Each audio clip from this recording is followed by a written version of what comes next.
রাসূল সাল্লাল্লাহু আলাইহি ওয়াসাল্লাম বলেন, কোন বনি আদম 5টি প্রশ্নের উত্তর দেওয়া ছাড়া একটা পাও এদিক সেদিক কেউ নড়াচড়া করতে পারবে না।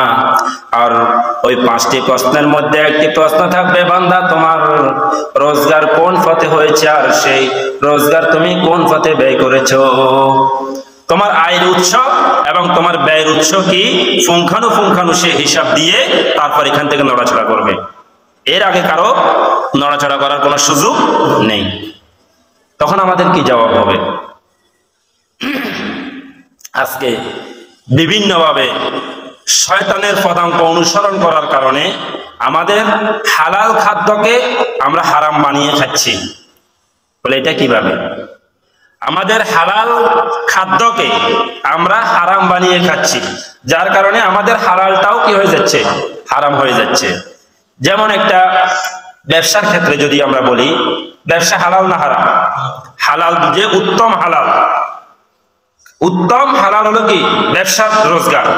তাহলে এই ব্যবসাটাও আমরা সুন্নত তরিকা করতে না পারার কারণে, আমাদের ভুলের কারণে আমরা এই ব্যবসাটা কি হারাম ভাবে আমাদের টাকা ইনকাম আর উপার্জন হচ্ছে।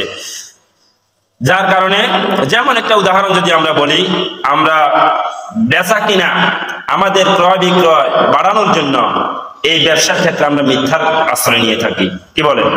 আশ্রয় নেই কিনা? আল্লাহর কসম করে বলতেছি, এই জিনিসটা এত টাকা আমার কিনাও নাই, এরকম বলেন অথচ সম্পূর্ণ মিথ্যা। অথচ সম্পূর্ণ কি মিথ্যা।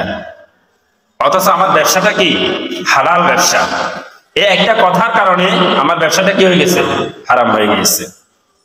তদ্রূপ ভাবে দৈনন্দিন কাজের ক্ষেত্রে আমরা যে সমস্ত কাজ করি, সারাদিন রোজগার করে মাথার ঘাম পায়ে ফেলে আমরা ইনকাম করে রোজগার করে উপার্জন করে যে খাদ্য আমরা নিয়ে এসেছি, আসার সময় অন্যের ক্ষেত থেকে 2 টাকার ধনিয়া অথবা 2 টাকার কাঁচামরিচ তাকে না বলে নিয়ে এসেছি, আর সেগুলা দিয়ে তরকারি রান্না হচ্ছে। তাহলে বলেন, এখন এগুলা হারাম হবে না হালাল হবে?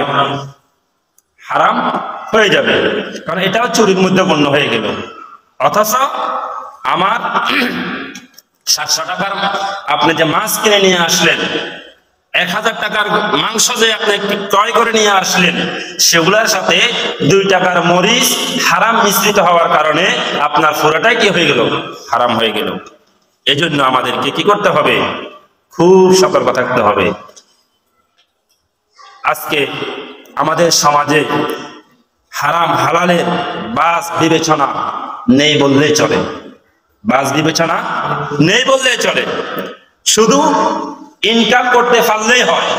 ইনকাম করতে পারলে বাবাও খুশি, মাও খুশি। রোজগার করতে পারলে বাবাও খুশি, মাও খুশি, পরিবারও খুশি, আত্মীয় স্বজন সবাই খুশি। কিন্তু এই রোজগার কিভাবে আসতেছে সেই খোঁজ কিন্তু কেউ রাখে না। সেই খোঁজ, সেই যাচাই বাছাই কেউ করে না।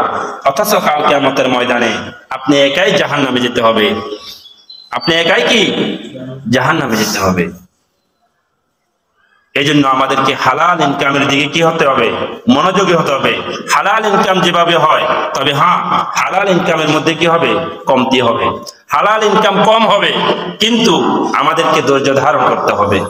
আল্লাহ পাক রব্বুল আলামিন বসে থাকার জন্য বলেন নাই। আল্লাহ পাক রব্বুল আলামিন হাত পা গুটিয়ে বসে থাকার উৎসাহ দেন না, বরং হালাল ইনকামের জন্য পরিশ্রম করার কথার জন্য আল্লাহ তাআলা উৎসাহ করেছেন।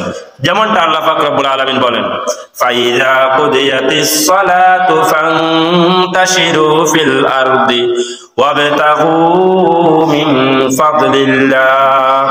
যখন নামাজ পড়ার জন্য মসজিদে আসবে, নামাজ যখন শেষ হয়ে যাবে, ফাইযা কুদিয়াতিস সালাত, যখন নামাজ শেষ হয়ে যাবে, ফান্তাশিরু ফিল আরদি, তোমরা জমিনে বিচরণ করতে থাকো, জমিনে তোমরা বিচরণ করতে থাকো, ওয়াবতাগু মিন ফাদলিল্লাহ, আল্লাহ তাআলার রহমত, আল্লাহ তাআলার রহমত এবং দয়া তোমরা খুঁজতে থাকো। তার মানে রিজিকের অন্বেষণ তোমরা করতে থাকো। আল্লাহ তাআলা তোমার জন্য যতটুকু বরাদ্দ রেখেছে ততটুকু তোমার ভাগ্যে অটোমেটিকলি চলে আসবে, যদি তুমি কি করো? চেষ্টা সাধনা করো। আল্লাহ তাআলা